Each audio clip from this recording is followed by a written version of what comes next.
Hello, everyone, and welcome back to the Ministry of History podcast. You're here with me, Artie, the Minister of History, and I'm very glad to be joined today by Daniel, who is an internationalist specializing in popular culture. And the topic that we're going to be discussing today is Brazilian Carnival. And Daniel here describes himself somewhat as a carnivalist. So would you like to describe what that would mean? Hi, Artie. Hi, everyone. Good morning, good afternoon, wherever you are. Daniel, and in Brazil, we have this expression called folião, which means someone that Who watches? who watches and not only watches but plays carnival. Okay, so participates as well. Yeah, so it has this double side of being this enthusiast, and I try to translate that into carnivalist. Not only because I'm an enthusiast of it, because I take this 1 week on the year to prepare myself and to build my own costumes and to choose where and when I want to participate in play carnival, as we normally say in Brazil. Great. Well, okay, it sounds like you're the perfect person for me to be talking to about this. Well, basically, the reason why I'm doing this is because when this episode comes out, it will be slap bang in the middle of Carnival week. So currently recording this just before I head off to Brazil again, which I'm very, very excited about, only because I think that Brazilian Carnival is such a wonderful thing. And I just want more people to know more about it, because I do think that a lot of people only really, their knowledge of Brazilian Carnival stops at Rio, because Rio is obviously like the most famous and like the most iconic. But like, I really kind of have enjoyed learning about the kind of backstory of it, you know? So yeah, that's what I'm sort of hoping to delve into with you today. So should we get started? Okay, good. I was scrolling in Instagram the other day and I saw this very interesting Brazilian tiny little story about Carnival. And a lot of Brazilians were recognized by it in the comments. So it's called An Attempt to Explain Brazilian Carnival, made by Ricardo Scarpa.2 on Instagram. Mm-hmm. And it goes like this. This is an attempt to explain Brazilian Carnival. Carnival happens at a random moment between February and March. The exact date, nobody knows. We just figure it out. Birds don't have calendars, but they know when it's time to migrate. The duration can be up to 2 months, but the minimum is 4.5 days. And yes, there is a half day. It's a day you're supposed to go back to work, but people show up after 2 p.m. if they even bother to go. The dress code is flexible. Want to go in a full, heavy, colorful costume that would make you sweat half of your body weight under the sun? That's okay. Want to bring a tiny umbrella? A bunch of people do that. Have you always dreamt of wearing a giant sculpture of your favorite celebrity? Say no more. General rule. If you look in the mirror and think it's either too crazy, too funny, or both, you've done it right. If you don't know Portuguese, just go to a carnival party and you'll learn the basics. The songs will tell you to sit down, raise your hand, shake your hips. Just follow the instructions.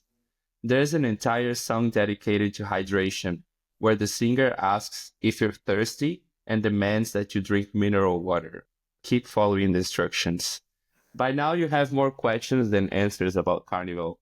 I've lived my whole life in Brazil, and I still have more questions than answers about this crazy party. Wow, that I have to say, that is an amazing overview manual, isn't it? For people to understand what Carnival is, because yeah, you're right. I think it's more than just a date. It's a feeling. Exactly. And that's kind of why I loved it, because yes, it's in the calendar. And also I have Brazilian friends who tell me there's 2 parts of the year in Brazil. There's before Carnival and after Carnival. And after New Year, it's basically Carnival up until the end of Carnival, and then people go back to work. Yeah, we usually say that the year always starts after Carnival. Yes. This is the first year in, I think, one decade. It's very late this year. This year, it's last year. I think it was almost a month earlier. Yeah, that's right. There's this calculation they make. It actually follows the date of Easter. Yeah, so it's 47 days before Easter, but the Catholic Church changes Easter date year by year. Yeah. This year especially starts in March, but normally That's we relate to February as Carnival. And it's interesting because I like from all the research I've done and from to be honest, the way you can feel carnival when you're in Brazil, it's not like I think it's evolved beyond its religious meaning. You can't really feel the like religious aspect of it. So it's funny how something that's like so not religious is or has at least evolved beyond its religious beginnings is dictated by the Catholic Church. But I guess it's just a tradition, I suppose. Yeah, I mean, there's a big dispute around Carnival, and everyone wants to have its own legacy on its history. We could say Yeah. that, but also a mix of many types of religions and different types of faith. I would Yes. say also African religion are very related to Carnival, and I could talk Yeah. about that more on Samba. Samba Uh-huh. schools and Samba are very related to African religious tradition. At the same time, is we say is the divine and the profane at the same time on the same dimension, mix it up, everything Yeah. shifts. So it's I think it's one of the biggest and most interesting phenomenons of Yeah. the I world. mean, 100%. It's definitely Brazil's, I suppose, most iconic. I mean, I was going to say export, but it's like the most iconic Brazilian event, I suppose. And rightfully so, because when you go, I mean, I'll just say my experience. Yeah. So I went last year for the first time. So in 2024. The thing that's funny is that I knew it was going to be crazy. I didn't think I realized just how much of like an assault on the senses it would be in the best way possible. It's like such an assault on your senses because it's just like everyone's on this kind of like vibe and everyone's like joining together in the streets. And I just found it so beautiful to see. And it really kind of also represented what Brazil means to me because it has so many different influences, you know, African, indigenous, white European, and it kind of symbolized, and that Brazil is made up of all of those three, and Carnival kind of represents the coming together of those three to me, and that's kind of why I really connected with it so much. That's absolutely true. We have these three big origins in Brazil of we could say these three races, and then Carnival. I mean, we are a very unequal country in terms of rich and poor, in terms of black and white, in terms of. But on these weeks, and this is historical, it's not new. On these weeks, the social order kind of shifts, and you have this inversion where you find yourself even in the monarchy times where the kings and monarchy representative will be on the streets with enslaved people and Yeah, they would yeah, be joining the same avenue in the same party, yeah, of course with disputes, but living this kind of, you could say, upside down yeah. world. And that's why I loved it because it just felt like everyone was equal at that point. Everyone is like together, and yeah, that's really really why I loved it. So yeah, I really really connected with it on a very deep level, and that's why I'm going back this year. So I thought it would be fun to maybe bust some stereotypes before we get into the history. We can bust some stereotypes. So I found some stereotypes of carnival, and yeah, you can tell me as a Brazilian carnivalist's perspective whether they're true or not.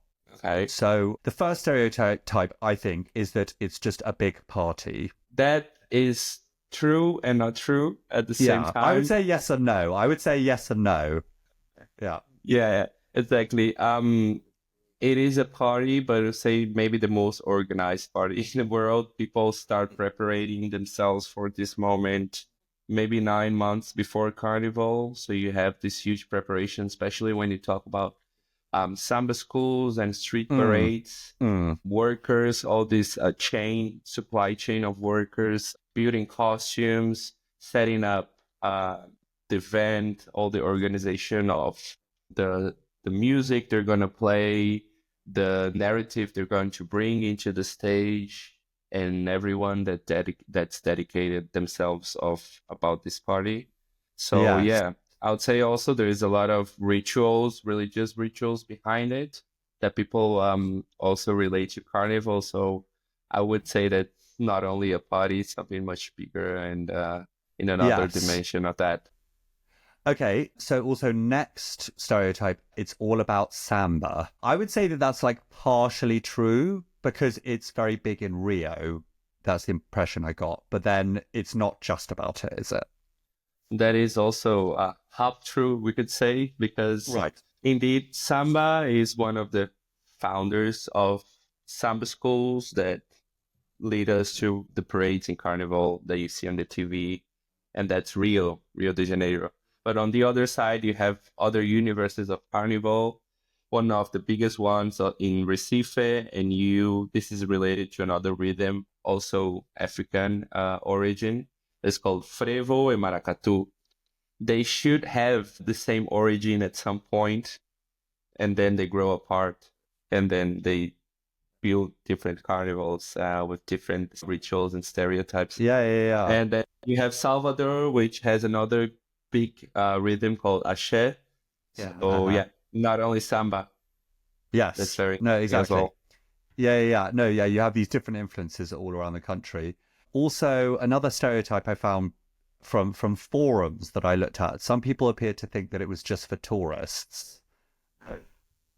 That is Definitely not true. That's a lie. Yes. Carnival is we say carnival are for Brazilians, for locals, but not only. I mean, one thing that we like to experience and that's working pretty well lately, it's this big mix of locals and tourists at the same point. I think RT, you could also bring your experience a little more if you want, but we feel very comfortable in sharing this almost cosmopolitan dimension in Carnival. You know, I'm hugging a German, and I'm also hugging the worker that's selling me beer, and it's all mixed up, and the communication somehow flows. Yes, definitely. That's so true. There's not different languages at Carnival. The only language is Carnival. Like, that's just the language that's being spoken, and it's just a vibe that everyone's on. No matter if you don't speak the same language, you know, it's evolved beyond something more than verbal communication. Yeah, I think for maybe tourists have a different experience sometimes trying to buy something on the street, and that could happen that someone maybe would sell you for a more expensive price than for locals. And then you have to be aware of that. But I mean, once you know the price, you can kind of negotiate. Yeah. And that's also the beauty of Carnival. Nothing is set up previously. You could just negotiate, and then you get your price. And I'm not gonna lie, I didn't have any problems actually, and that's also That's what I good to hate hear. in Europe. Like, so last year when I was like, I'm going to Carnival, and Europeans would just be like, oh my god, that Brazil is so dangerous. Why would you want to go there? And I'm like, okay, have you ever been to Brazil? And they're like, no. And I was like, okay, so shut up then. Yeah, that's absolutely right. I mean, there is this vision of being dangerous. I would say that's a stereotype.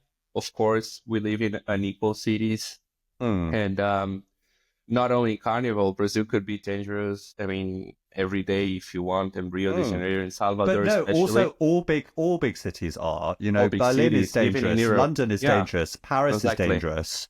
You know, But I would say like, that Carnival is so beautiful that on the same bloco, on the same street parade that you are, you go kind of walking with the same people that are next to you, and there's this big bubble of solidarity. So maybe if your wallet falls, someone like, hey, you let your wallet fall. I mean, or you see some bad moment, or someone trying to raise a fight, and then everyone will try to stop. There's this big empathy around Carnival that everyone wants to help the other to have the same yes. good time.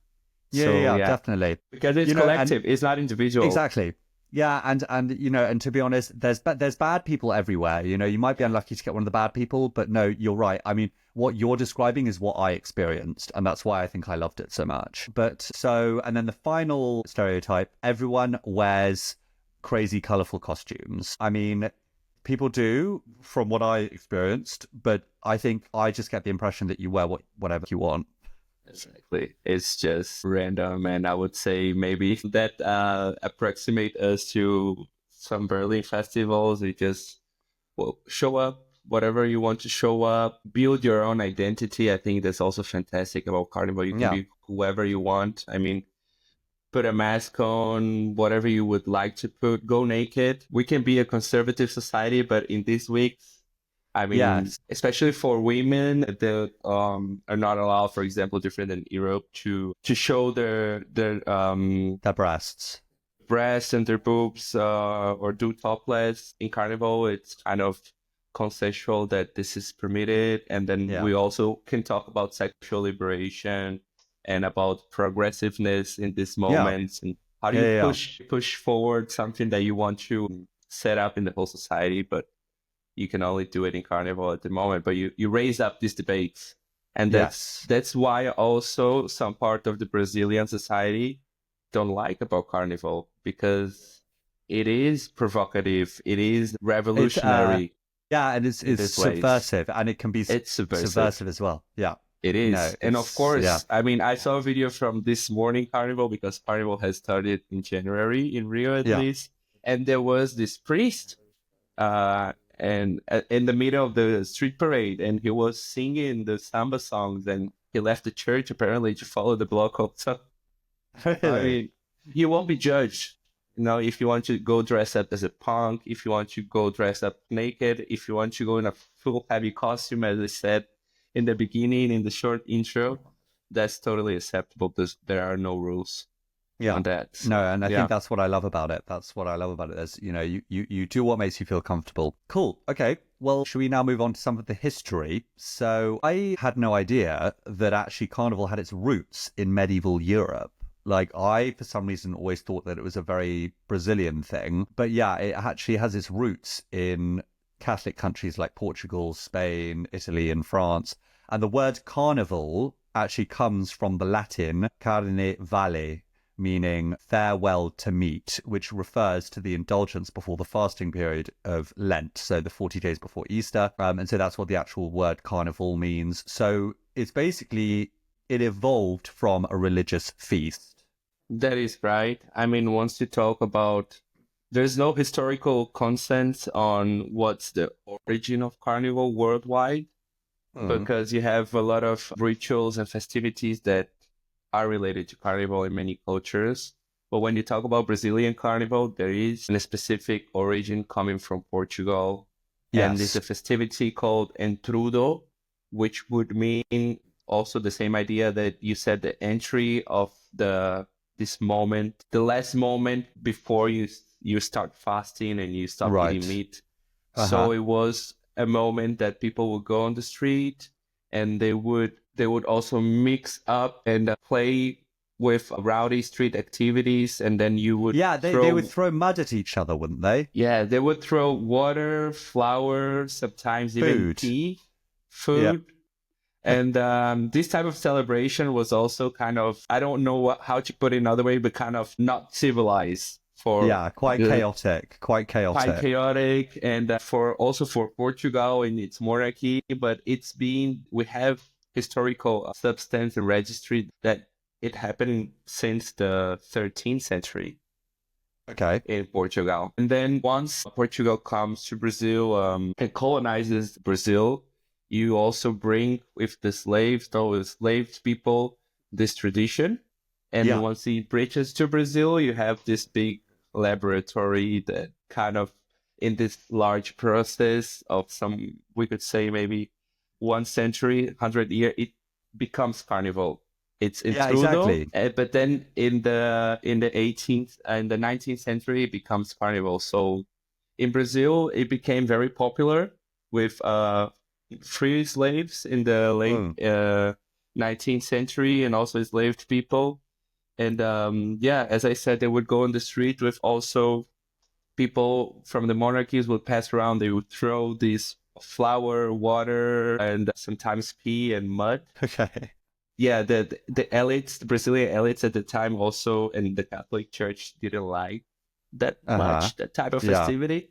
And they Right. even tried to forbid it in Huh. 1841. It became forbidden by the Brazilian monarchy here in Brazil for Right. 1 year, because it led to, chaos in the street, and they would Yeah. say What the savagery. church, well, exactly what the church doesn't like.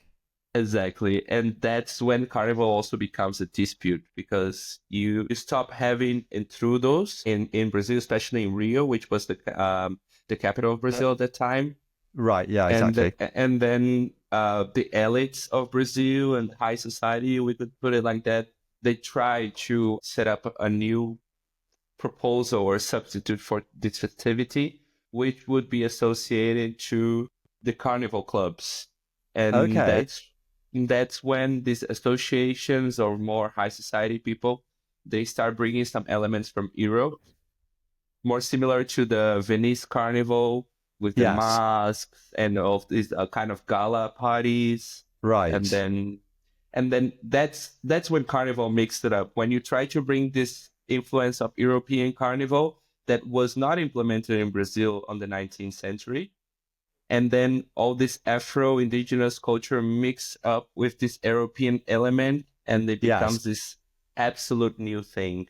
Yeah, so the African cultural traditions were brought over, so like drumming, dance, communal Exactly. celebrations, and you have the influence of candomblé and other Afro-Brazilian religious traditions, which introduce like rhythmic elements, and that evolved into samba. But before we go on to samba, I read somewhere that the enslaved people would celebrate their own version of carnival and used it as a way to mock the upper classes. And so that is why the upper classes, a lot of the elites didn't like it. And as you say, the entrudo, which were the early form of Brazilian carnival. So yeah, involving, water fights, throwing flour, mud and food and whatever. That, yeah, it was banned because it was so chaotic. Exactly. Yeah. And Yeah, and so, most of Brazilian people don't know about that. We don't have a lot of research on intrudo. We do have some good pieces of work of investigation, but at the same time, for some reason, and because Carnival, as we know, is not that old, we could say, people just don't realize it actually becomes from Port. It comes from, yeah, I didn't know that. we set up with the African and indigenous culture and rhythms. We mix it up with this European tradition, and then the Catholic Church and the high society try to ban, and then we say no, we want to make it like this, and it kind of evolves into something as powerful as we know. We have at least four types of carnival. They're big in Brazil. We could say hegemonical. Yeah. So yeah, and then you have this derivation to samba, frevo, Uh-huh. maracatu, axé, Uh-huh. and all Yeah. these rhythms that they are, no doubt, they come from African cultures, and it's also a form, I guess. And a lot of researchers that are more into diving into the black resistant methods of carnival say that it's another method or survival of their cultures. So Uh-huh. they accept to mix it up with something that comes from Europe as a Yeah. way to maintain until today their influence into Brazilian culture. So yeah, Right. very Okay. interesting. So, yeah, that is super interesting. And so we're now into the sort of early 20th century, and that is when samba emerged, right, in Rio de Janeiro. So, and particularly in the Afro-Brazilian communities in the city of Rio de Janeiro. Is so, yeah, do you want to tell us a little bit about how it developed? Yeah, I mean it's such a huge story of samba, and yeah, it also comes from another type of other types of rhythm that comes from mainly the Bantu people in Africa. It comes from Uh-huh. Angola, Guinea, and Congo, Okay. what should be Congo right now. And Right. then they bring these traditions that lead up to samba. But yeah, the slums in Rio, the favelas, and the not central parts of Rio were this laboratory of migrants from everywhere. So you'd have people Yes. that come from the northeastern part of Brazil in the early 19th and sorry, 20th 1900s. Yeah. century, Yeah. and Yeah. then yeah, 1920, and then you have people that are free slaves mixed up with people that migrated from the northeastern part of Brazil. Of course, Portuguese people there as well, and then you kind of build this new rhythm that's Yeah. called samba de roda, that kind of evolves and build this kind of sociability in the favelas. So Uh-huh. samba kind of, you could say, samba makers and samba schools when they start to evolve. I think the first one is from 1928 Okay. in Portela. And then Uh-huh. they become this, they could even represent the state in some parts because they are this space of gathering, of collectiveness, and people would discuss all the calendars of the year, how they would invest the money, in their parades. So yeah, it's a big, Cool. how do you say, regulator of society as a micro institution that Okay. absolutely spontaneous Yeah. and So totally led by Black people. wow. So and that was in the 1920s that they sort of started organizing as like like groups and like costumes and dancers and music and Yeah, all of that stuff. that's samba parades. Yeah. Yes, no, and then you have the first official samba school competition in 1932, Right. and yeah, and that's what led to the highly organized parades that we see today in Carnival. Because yeah, like it's the samba schools in Rio nowadays. It's a serious, serious business. Yeah, it is. We say in Rio, if you live there, you have one football team and one samba school, and Yeah, people would argue about this the whole year. So who's gonna yeah, win and who's better? So yes, exactly. yeah, it's now a big business that moves millions of reais, and you could say even international money put on that because it's very touristic, generates a lot of money for people that are involved in these supply chains, and on the other hand, also generates a lot of pride Yes, from these people that were not the protagonists of Brazilian society in the political and economical system at yes, all in the history of Brazil. And then you have this big element. You think of Brazil, and then you think about Carnival, and this is a contribution from Black communities to the world, yeah, right? So when you yeah, yeah, analyze the, how do you say, the lyrics of the sambas in this year of the street parades in Rio, you have big elements from religious African religions as candomblé, as umbanda, and then that's when you realize that samba and carnival are not only a party, and they are also a moment that people can talk about their faith in a free way and relating that to the music and the party and the festivity. That yes, that is that's special because once in the 1930s, once when the first competition happened, you wouldn't see that openness of people talking about their faith and religion. And yeah, then once you grow power with it and you start feeling this prideness of it, you kind of feel free to liberate yourself and express your religiousness that was oppressed for so long. So uh-huh. yeah, I'm not religious, but I feel the powerfulness of that. Right. Yeah, You yeah, have yeah. been This sort of forbidden, you have been enslaved, you have been, yeah, and then now you can just, this is the biggest party of the world. This is our religion, accept it. And it is beautiful, it is yeah. sophisticated, and it is interesting. Yeah. No, and that's also why I was so drawn to it. Yeah. So yeah, you have the first samba school competitions. It grows into a sort of street party, and it's in the 1950s and 60s that Rio Carnival really grew into like a big spectacle and attracted tourists and gained like international attention. And you then have the Samba Drome, which was like a big stadium built specifically for carnival parades, and that opened in 1984 in Rio de Janeiro, and that obviously allows for very big, spectacular performances. But the thing is, it's important to remember when you talk about Carnival, it's not just Rio. You have it in Salvador, which I did go to, but I didn't go there. I went there just after Carnival had finished. And yeah, I guess because I was used to seeing Carnival in Rio, where you have really big streets. I'm like, how could they do it here? Because their streets there are so small.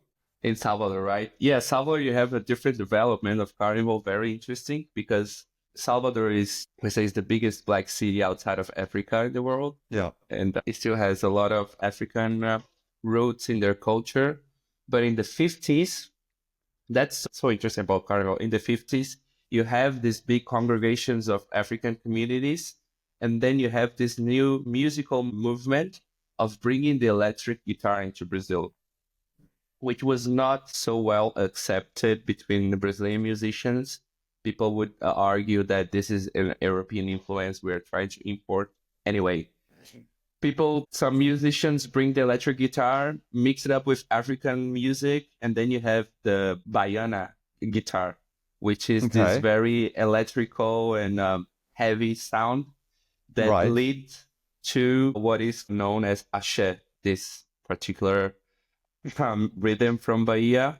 And Right. then they make this experiment of putting this Afro, mixing the Afro rhythms with the electric guitar and putting into a big truck on the streets, Right. which is called Right. the electric trio in the Okay. 50s. And that grows so fast in Bahia. People love it. For anyone listening, by the way, Bahia is a state in Brazil, of which Salvador is the capital.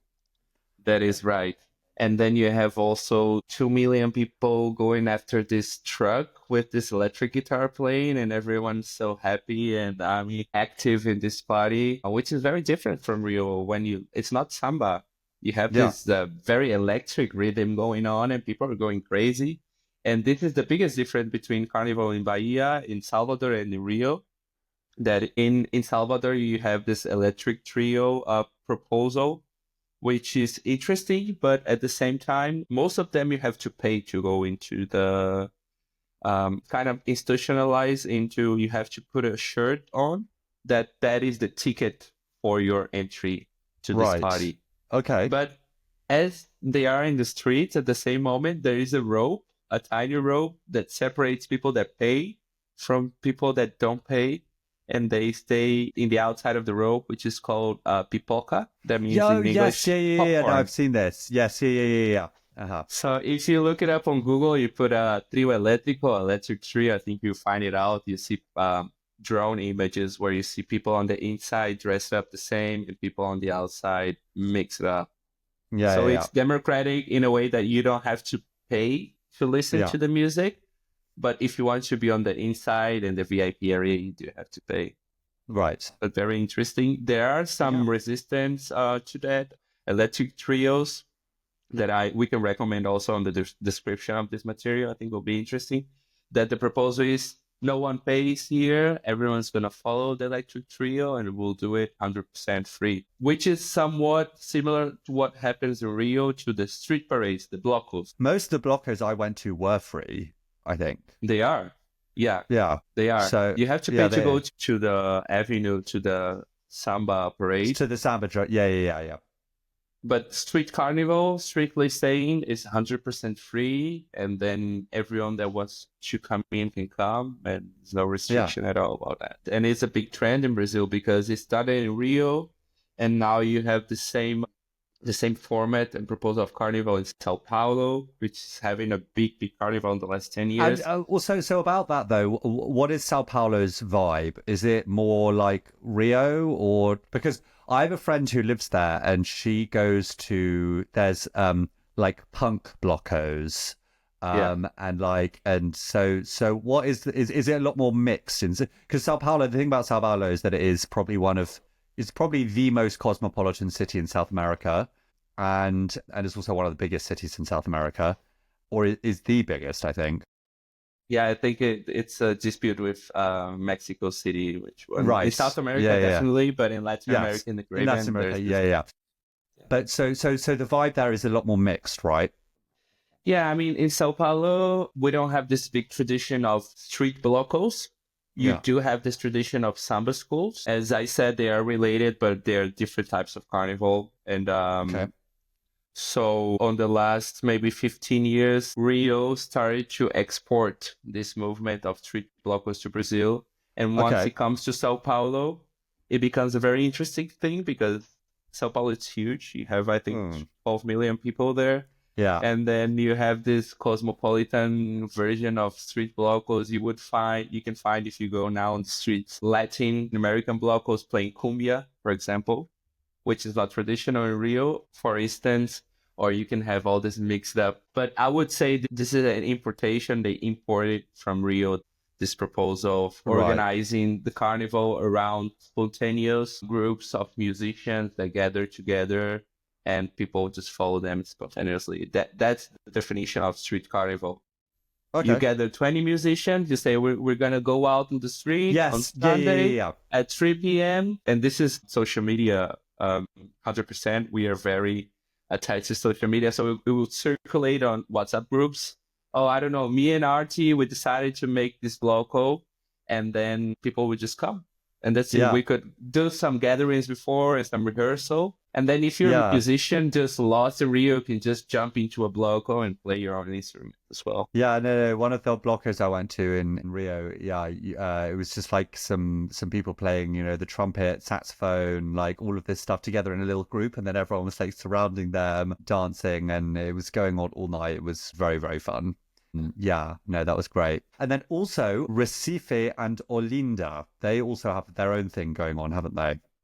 They do, and it's huge, and it's very, I would say, more traditional in this way, because in Rio, things is led by, and I'm talking about street blockers here. In Rio, most of the street blockers are led by young people, Yeah. and they have this kind of subversive component in it.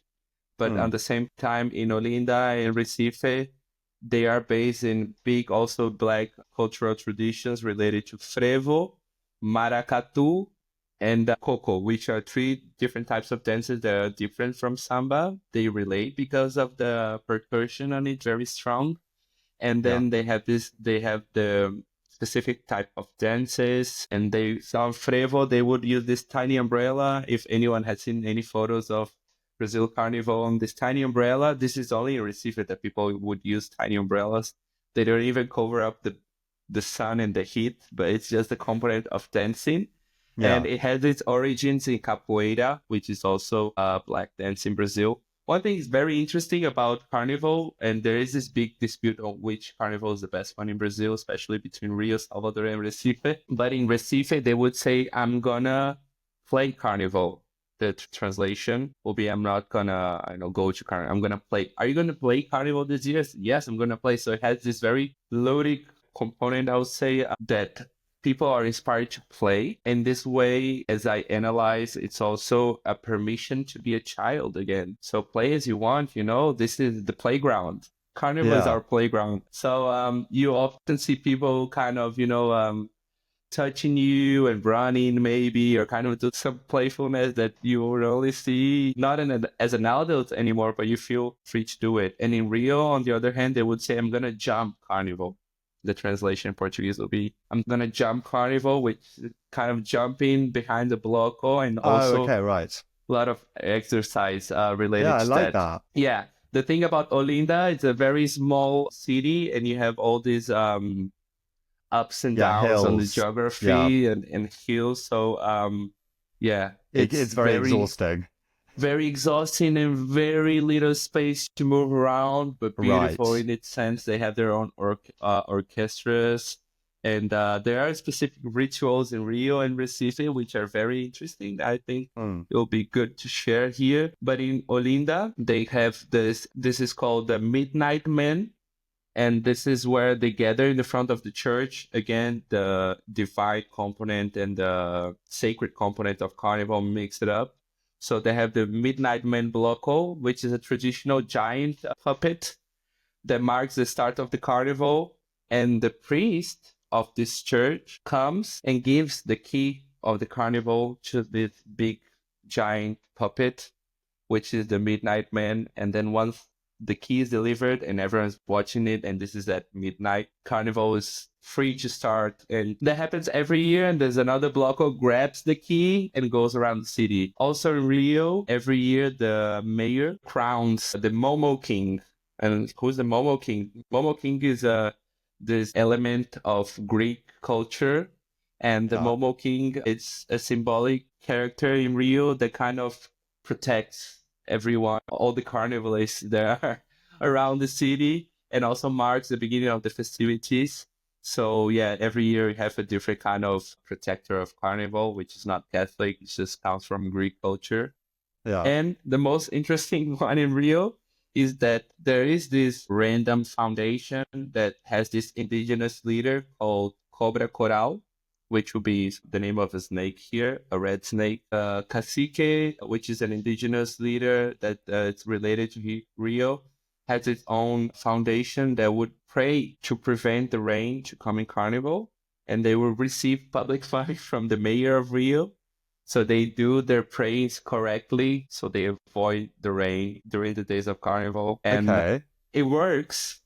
Most of Okay. the years it works. It has a lot of Okay. faith in it, and people Yeah. believe a lot that this foundation, Cacique Cobra Coral, will do its job correctly and will Can prevent stop the rain.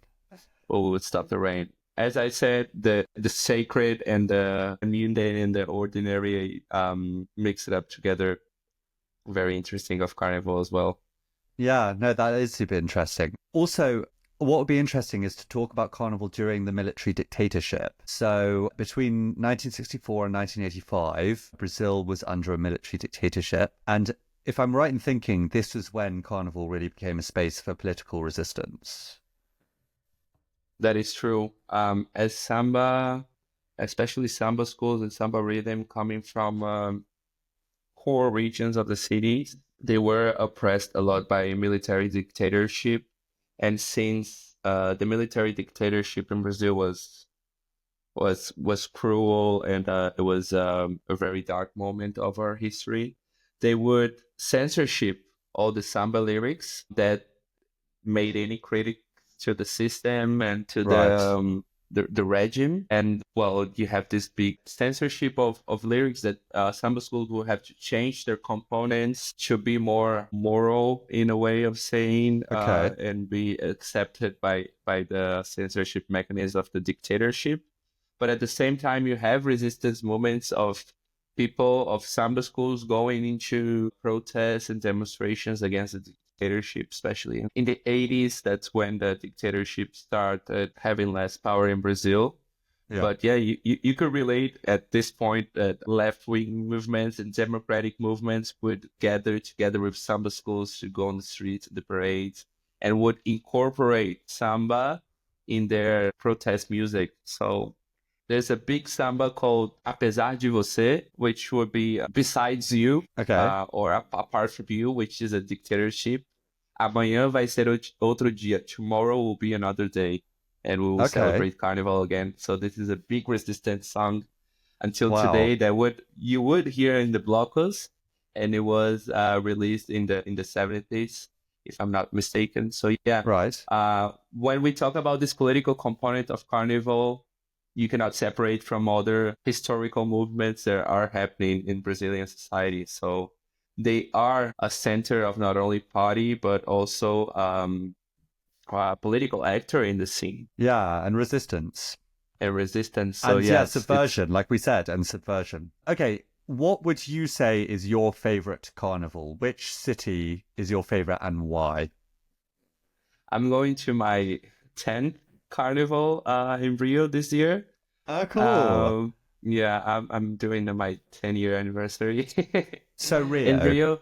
So you would say I have a love history, a love story with Rio, but I tell everyone that I know that asks me about Recife's carnival, and I say I have been 9 times in Rio's carnival, but the best one was in Olinda, Oh, okay, and I right. think and I think that also has a lot of the magical component of the first time Uh-huh. because it's so Oh, it was your different. I first. It mean, was your first. no, I spent I think seven carnivals in Rio nonstop, and then Right. I did a break and went 1 year to Olinda. But since Okay. it was my first carnival in Olinda, I'm a little bit afraid to come back and not have the magical part of it again. But Right. yeah, I was so surprised by Yolinda's carnival. It was so magical in a way that I could feel. And I'm not a religious person, as I said before, but I could feel the faith in the people Spirituality, the and the spirituality. spirituality coming up. So there is this party which is called Midnight Percussion, Night of the Silent Percussion. That's Okay. the name of it. Yeah. And you're in the middle of the city with thousands of people, and then suddenly all the energy would just stop from the city. They would just turn off all the energy and all the lights would come off, and then you have this half an hour of drums coming up, and then I could feel spirits around, and it was crazy for me as an Wow. as an atheist person. Like, wow, this is something. I mean, I cannot deny what's happening here, and I can see Yeah. people incorporating, and so you have this big spirituality around Carnival in Recife and Olinda, which is very beautiful. And I mean, as a sociological and an anthropological vision, it's fabulous, you know. But Yeah. I do like more the model of Rio Carnival, which is very spontaneous. I mean, Yes. as I said, you just gather some people, you go around, and then you have this big party, and it's absolutely free, absolutely revolutionary, and you're circulating parts of this of streets of the city that you wouldn't do it because in normal days, I don't know, this part of the city is dangerous, so I wouldn't walk around there. But for the first time, I'm here walking, no cars, closing an avenue at 3 a.m. in the morning, maybe with these random people. And it's just, you know, and then you see, wow, this is special, you know, this is the only part of the year we Yes. could walk here. Yes. So yeah, I think it's very special that the model of street blocos, street parades, it's growing in Brazil because it is for me the most democratical version of carnival. I do like a lot Hashem music and I like the electric trios, but I think that at the same time Less they're not that accessible. democratic. Yes, they are Yeah. less accessible.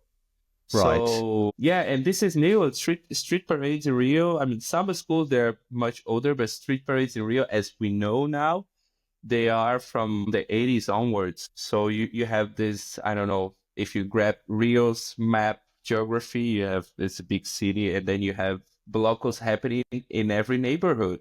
So you don't have to actually leave your house to go to a party that you pay transportation. You just build something on the streets. You call your neighbors. Let's do a bloco. Why not? Yeah. People come, you know. So Yes. yeah, I encourage everyone that never been to any carnival in Brazil to experience at least one of each.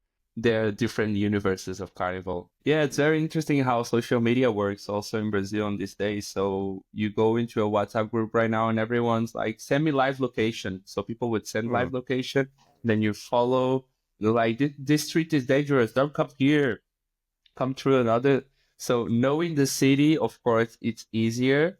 But at the same time, we could just ask someone, Yeah. where should I No, go that's true. now? Yeah. Where's the good bloco? And then people will be That's happy actually to. so true. That is actually so true. I would always meet someone at a blocko, at a street party, and and maybe the blocko was coming to an end or something, and always someone would be like, "Oh no, no, we're going here now. Now there's something else going on here. There's something else going on over there." Like that, it would always kind of lead on to something. So it sort of never really ends. Like Yeah, as long yeah, as you're that's like true. talking to people and you make friends, then it just kind of carries on.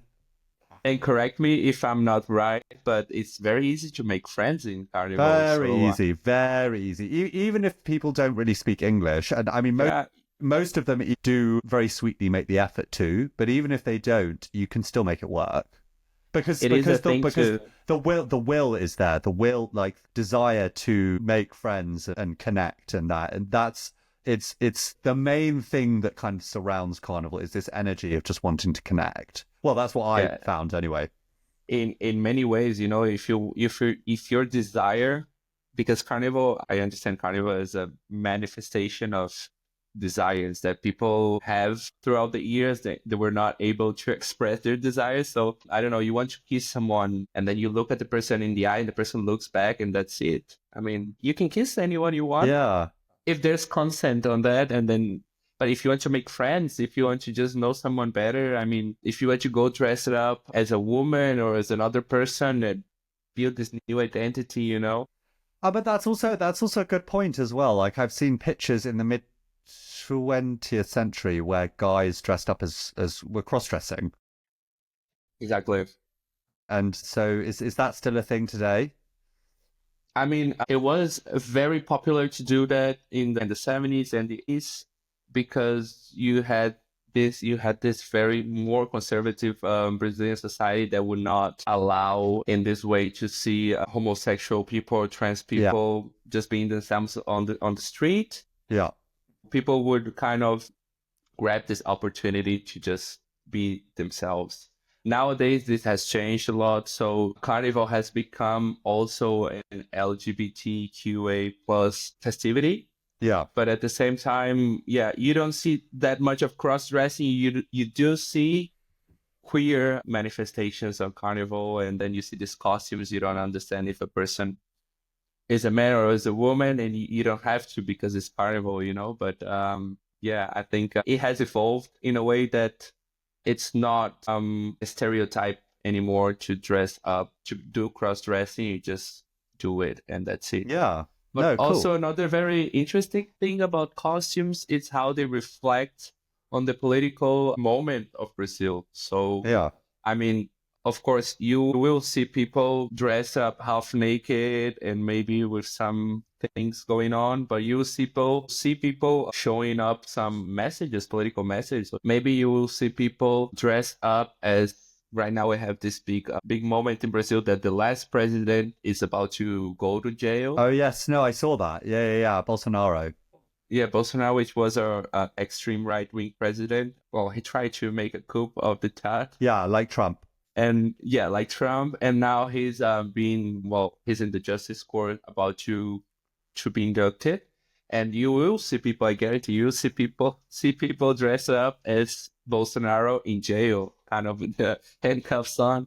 Or on Okay, the right. other hand, I'm gonna be looking for that. Or maybe I'll go as that.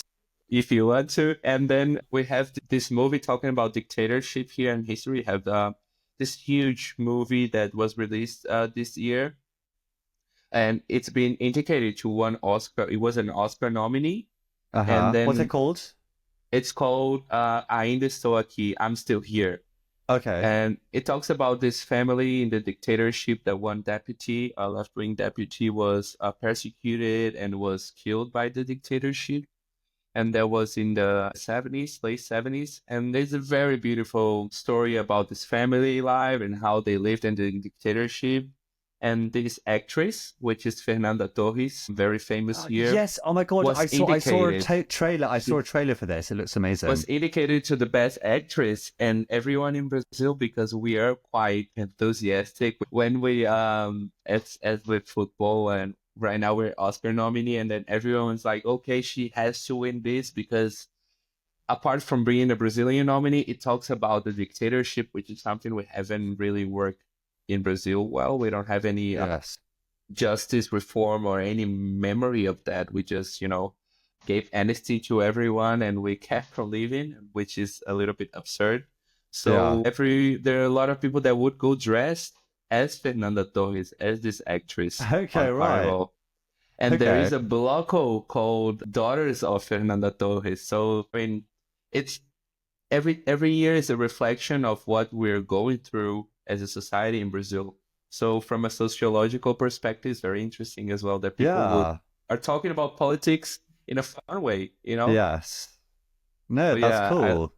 I love this about Carnival as well. I really like to think about how is the Carnival of the future going to be? Because Okay. as we said here, it's not a closed structure. It's been evolving from decades on, and So how Carnival will evolve, because that's the thing I suppose about Carnival is that it's just constantly evolving. exactly. And Yeah. I'm very curious to know how Carnival is going to be in 50 years. How do you think it will look? Well, I hope that we have longer Carnival. I could say maybe Carnival twice a year. Maybe That'll be Carnival my dream. 11 months of the year, and then the 12th month that can be for work. No, but also thinking about my work area and its intersection with Carnival. Well, we're facing a climate emergency at the moment, and Mm. then you've seen in Rio last week, they reached 62 degrees Yes. of temperature. Yeah. How do you feel the temperature? Not the exact temperature, but how do you feel it? Celsius. But yes, it was 43 degrees Celsius, but you felt at 62 degrees. Oh my So God. also thinking that, yeah, this is not healthy for the Yeah, it's human not body. good.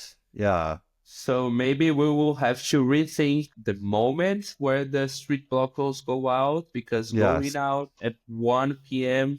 on a summer, it can be very Yeah. dangerous, especially if you're Yeah. drinking a lot of alcohol. So Because what does Brazil? Because so Rio, for example, it does have seasons. So now it's summer, but then in August time it will be winter. it will be winter. But winter is probably still quite hot. But it's less hot than you'd have this extreme weather in summer. So maybe we will have to rethink of what's the best moment of doing carnival. Maybe it is in winter. I'm not sure. But I Mm. think that, for example, there's a huge, very famous photo from last week, carnival in Rio, where you see all the carnivalists or foliões people Yeah.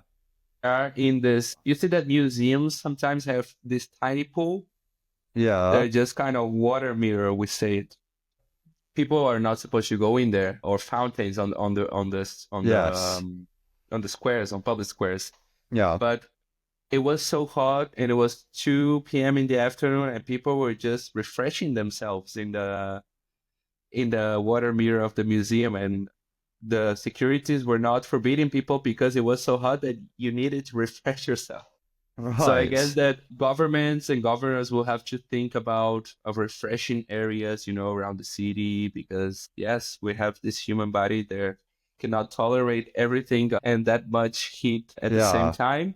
But at the same time, I guess that carnival is becoming more progressive each year, and I observe that because now you have, for example, blocos that only women are allowed to play, and they're talking about Mm. their feminist agenda. You have queer blocos, you have trans people blocos, you have blocos that are talking about different elements of society. Right. And at the same time, you could see carnival as a moment of also education about culture, which is very interesting to the whole society, because whether you like it or not, I mean, we say it, there are two people in Brazil. You like carnival and you stay on your city, or you hate carnival and you go to the mountains. There are actually quite a lot of Brazilians who don't like carnival. There are. Really? Yeah, and then you have some registries from also the 19th century where this was also true with the trudos also, that people would leave the city because they didn't like the subversion, the carnival, or they didn't like Ah. the savagery of carnival. It's still a moment of I everything. think that's I think that's kind of why I like it. So Another thing that we've been talking about carnival in Brazil is how we do want to share our carnival with tourists, but we don't, or we want to avoid sexual tourism or sexual mm, mm, yes. objectifying Objectification, yeah. of people. And this is a thing that, and I think a good purpose of this podcast is also talking about this, that I know it can be rare for coming to another country and you see everyone almost half naked, but this is not an invitation for you to harass them or try to do something or even touch them. It's freedom, sexual liberation, and this should Yeah. be seen as an example for everyone, or Yeah. feel free as you would like. Don't sexualize what is not meant to be sexualized. Of Mhm. course, carnival as being a more sexual liberation, you would see a lot of people, kissing and hugging and, spreading love. But yeah, there are these limits and these boundaries that they have to be set, because it's about playing and jumping and not about, buying for sex or whatever you Yeah, like, yeah. or mainstream media sometimes can relate to that. But everyone's more than welcome to come to this party, because I can say, as I've known for now, it's the most democratic party of the world. And there's so much to study about that. There's so much cultural heritage, resistance, that, I mean, I could just show you here half of what's available or even less. But yeah, I invite you to, and I think we can also leave out on the description, the comments of this podcast, some Yeah. references for people to look further. There are some good documentaries, some good books written about it. But yeah, I'm fascinated. That's why I call myself a carnivalist, and I wouldn't miss it for anything. And Aw. I'm becoming older, and I'm not sure whether or if I'm gonna get tired of carnival. Yeah, well, I remember last year I was at a blocker and I saw an elderly lady who was she was at her window and looking out onto the street, and everyone turned and looked at her, and she was there, she was enjoying the music, and so you could tell that she still enjoyed it, but obviously didn't quite have the same mobility and agility as she once did. Yeah. But I that was think very that's the sweet. spirit. That's the Yes. spirit. Sometimes it's very hot, and sometimes you'll see old ladies with a hose from their Yes. Or buckets of water, throwing water at people, you know? Going back to Carnival's roots. Exactly. Yes. Well, anyway, Daniel, unfortunately, that's all we have time for. But thank you so much for this really fascinating discussion. I've really enjoyed it. I talking to you about it has made me realize how much I also love Carnival, and also made me super excited to get back there. So yeah, I'm super excited to get back, and yeah, and definitely would love to see you there. I'll get in contact, and if you've got any inside tips do please let us know. But yeah, otherwise, looking forward to celebrating in Rio. Thanks so much, RT, and this podcast. I hope I could express and spread the word of Carnival as being this absolutely fantastic moment of our society. And yeah, I hope to meet you up in San Bloco and we could enjoy together this magic. Yes, can't wait. Well, yes. Anyway, you have done a very good. I think we've done a very good job of selling Carnival in this podcast, and I hope that we have also enlightened everyone to the fascinating history of Carnival and its evolutionary history, which I do find very fascinating. So, and yeah, it'll be very interesting to see where it goes. Cool. Okay, Daniel. Well, thank you very much, and yeah, maybe see you next week or the week after. See you next week, Arthur. Cool. Feel free to reach me out. Also, my Yeah. email, everyone. Yes, amazing. I'll leave that in the link below. Wonderful. Thank you. Thank you.